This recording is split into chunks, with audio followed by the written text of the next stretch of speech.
समाज मंचों से भाषण देता है शिक्षा के संबंध में और भी माने जैसे शिक्षा के संबंध हुए, एकता की बात, शराब की बात होती है। लेकिन हम आपसे यह पूछना चाहते हैं कि अपनी समाज शिक्षा में जैसे स्कूल या कॉलेज के लिए भीख सी मांगनी पड़ती है, अन्य माने जगह जाना पड़ता है डिग्रियों के लिए, तो इस विषय में पहल क्यों नहीं की जाती है? देखिए, ये मुद्दा ऐसा है जो हम 2-4 दिन में जिसका कोई सॉल्यूशन नहीं दे सकते। इसके लिए पूरे समाज को संगठित होना पड़ेगा। जैसे अभी मैं जयपुर गई थी पिछले साल, मैंने देखा कि वहाँ समाज ने अपनी ही जगह पे इतना बड़ा भव्य हॉस्टल बना रखा है, तो आसपास के क्षेत्र के जो भी गरीब बच्चे हैं वहाँ पे उस हॉस्टल में रहते हैं, वो हॉस्टल आप देखेंगे कि तो 3 स्टार होटल से कम नहीं है। हर साल वहाँ से 10 से 15 IAS IPS निकलते हैं उसी हॉस्टल से। हम इसके बाद पूर्व DSP महोदय अक्षपाल यादव जी से पूछना चाहते हैं कि आप समाज सेवा में पहल कम से कम 4-5 साल से कर रहे हैं। हम आपसे गुजारिश करना चाहते हैं कि अपना आभार माता ट्रस्ट धाम बनाया जाए, जिसमें अपने बच्चों को शिक्षा को कॉलेज तक लिया जाए। इस विषय में आपको थोड़ा बोलना पड़ेगा। बहुत अच्छा सुझाव है आपका। निश्चित तौर पे हो जाए तो इससे अच्छा और क्या हो सकता है अगर हॉस्टल वगैरह। लेकिन आवार से ज़्यादा ज़रूरी हॉस्टल अगर ज़रूरी है तो सागर में ज़रूरी है, संभाग लेवल पे। और मैं आपको एक बात बताऊं, मैं ये 97 की बात बता रहा हूं जब आप लोगों को, तो नहीं 97 में जो अभी हमारी बिटिया इन्होंने कहा, श्वेता जी ने, एक साथ नेताजी ने, मुलायम सिंह जी जो अपने समाज के बहुत बड़े नेता थे, उन्होंने एक साथ ही दोनों को पैसा दिया था। एक सागर में दिया था, एक बड़े नेता थे उस समय, उनके बहुत नज़दीकी थे, उनको पैसा दिया था, करीब 7 लाख रुपया, और ज़मीन दिलवाई थी वहाँ, वो हॉस्टल बनाने के लिए दिलवाई थी। और एक वहाँ करण सिंह जी थे सांसद जयपुर में, उनको करीब 12 लाख रुपया दिया था। उनका काफ़ी काम हो गया था, तो उन्होंने उस 12 लाख से इतना बढ़िया हॉस्टल बनवाया जो आज श्वेता जी जो है तारीफ कर रही हैं। वो राजस्थान की एक वो है कि राजस्थानी लोग बड़े ईमानदार होते हैं, और खासतौर से कोई संस्था का पैसा वो खुद नहीं खाना चाहते हैं, उससे कमाना चाहते। हम अब एक मिनट भाई, हमारी पूरी बात हो जाए। लेकिन वही सागर में जो पैसा दिया था अपने बुंदेलखंड में जिस नेता ने, उस नेता ने वहाँ हॉस्टल तो नहीं बनाया, उसने वहाँ दुकानें बना के किराए पे दे दी, और अगल बगल में भैंसें बनवा दी, और बीच में भूसा भरवा दिया। और मतलब जो हॉस्टल जिसमें बनना चाहिए तब उन्होंने स्वयं की संपत्ति बना ली, और उस संपत्ति पे स्वयं कब्जा करके बैठ गए। तो ये है बुंदेलखंड में और राजस्थान का। ये हम आपसे यह पूछना चाहते हैं कि देखो, बिहार हो, उत्तर प्रदेश हो, हरियाणा हो, महाराष्ट्र हो, वहाँ हमने देखा है अपने यादव समाज की बड़ी बड़ी कॉलेज खुले हुए हैं। हाँ। माने गरीब बच्चा पढ़ते हैं जो उनकी औकात नहीं पढ़ने की, डॉक्टर, इंजीनियर, कलेक्टर, IAS माने बहुत उच्च पद पे जाते हैं। लेकिन अपने बुंदेलखंड में क्या ऐसा होना चाहिए? इस पहल के विषय में आपसे चर्चा करना निश्चित तौर पे होना चाहिए, क्योंकि बुंदेलखंड हमारा शिक्षा के मामले में हमेशा पिछड़ा रहा है, और जब पूरा बुंदेलखंड पिछड़ा तो यादव समाज उससे भी ज़्यादा पिछड़ा रहा, क्योंकि यादव समाज के जो गांव थे वो कहीं अप्रोचेबल रोड पर नहीं थे, वो सब जंगलों में अंदर, जहां उनके मवेशियों को चरने के लिए चारा मिला, पानी मिला, वहीं उनके गांव बस गए। उनका केवल एक ही उद्देश्य था कि हमारा इससे पशुपालन से हमारी गुजर बसर होती रहेगी। उन्होंने, हमारे जो पूर्वज हैं, उन्होंने उस समय शिक्षा पर ध्यान नहीं दे पाया, और इसलिए हम बुंदेलखंड वासियों से भी ज़्यादा पिछड़ गए, बुरी तरह पिछड़ गए। अब हमारा समय है कि अब हमें उनसे ज़्यादा मेहनत करना पड़ेगी। जैसा कि अभी मनोज भाई ने भी बताया, जयंत ने भी बताया कि हमारी समाज में एक जज्बा है, एक संघर्ष करने की बड़ा मादा है, बड़ी क्षमता है। अगर संघर्ष करेंगे तो निश्चित तौर पे हम अन्य समाजों की बराबरी पे एक समय आ जाएंगे शिक्षा के मामले। रैली में अन्य पेट्रोल भी खर्च किया जाता है, गाड़ी वाहनों में भारी भरकम दुकान लाखों रुपए खर्च किए जाते हैं, लेकिन कुछ समाज सेवा में अपनी शिक्षा के विषय में ट्रस्ट बना करके अगर शिक्षा दी जाए तो बहुत अति उत्तम होगा। देखिए, संगठन दिखाना भी जरूरी है, होना भी जरूरी है, और दिखाना भी जरूरी है। अगर आप संगठित होकर अपने आप का दिखावा नहीं करोगे तो आपको कोई पूछेगा नहीं। आपको जो सभी पार्टियां किसी न किसी रूप में बुलाती हैं कि भैया हम आपको भी टिकट दे सकते, भले मिले ना मिले, लेकिन इसीलिए कि आपका संगठित होकर के एक साथ दिखावा जो होता है, उसके जो परिणाम आते हैं वो इसी रूप में आते हैं। दिखावा वो भी जरूरी है, और शिक्षा तो है ही जरूरी। अच्छा, शिक्षा निश्चित तौर पे, शिक्षा के लिए माँ बाप को ही प्रेरित होना पड़ेगा। माँ बाप खुद ही अपने बच्चों को आगे बढ़ाएंगे। अभी अपने यहाँ, जैसे मैं आपको एक उदाहरण बताऊं, एक ये श्वेता उसी परिवार की लड़की हैं। अपने यहाँ लोधी समाज के एक बहुत बड़े संत हुए हैं, बड़े शिक्षाविद हुए हैं। राठ में उन्होंने कॉलेज बनवाया था, स्वामी क्या नाम था उनका,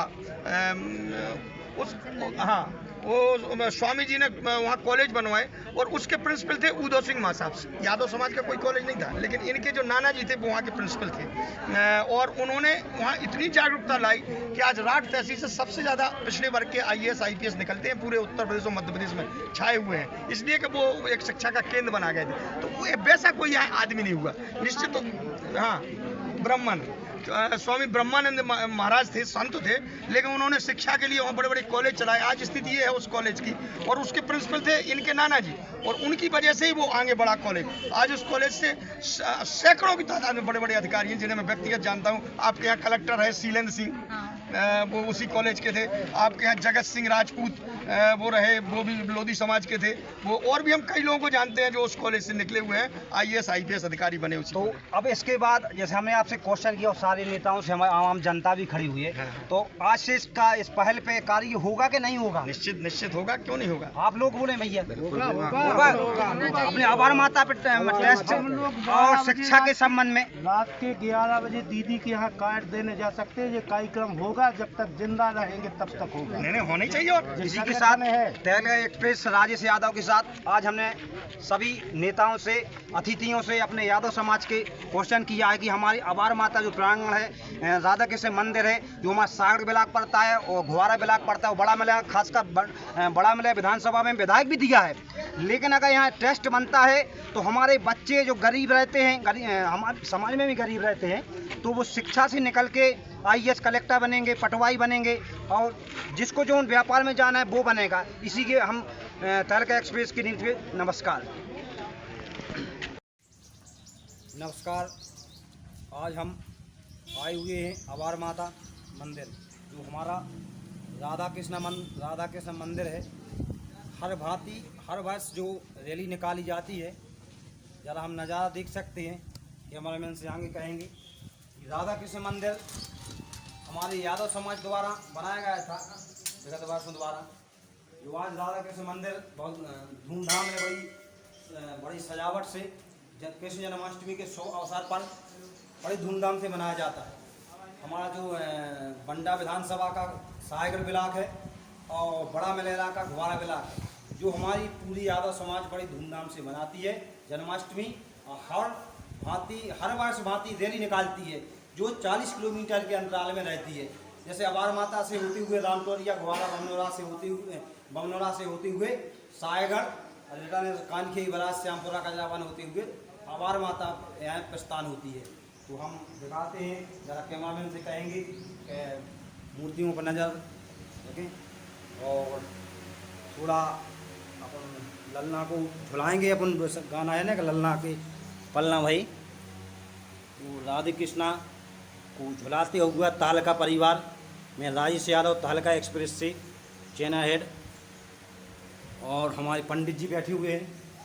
तो पंडित जी अपने राधा कृष्ण मंदिर, आप इसके पुजारी हैं, जरा इसको अपने राधा कृष्ण मंदिर को जानकारी के विषय में बताएं।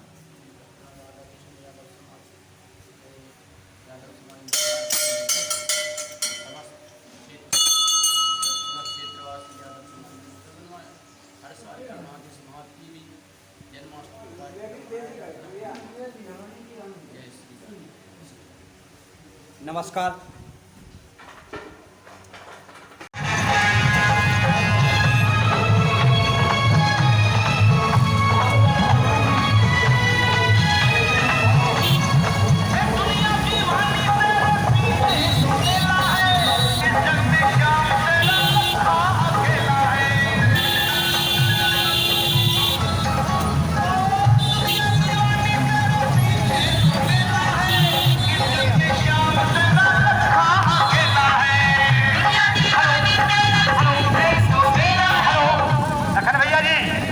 भैया जी विशेष आग्रह है, विशेष निवेदन है कि आगे जो बाइक्स निकल गई हैं कृपया समझ से भक्तगणों से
होते हैं भाइयों भाइयों के। दुख होता है मुझे कि मेरे भाई आपस में लड़ रहे हैं थोड़ी थोड़ी जमीन के पीछे।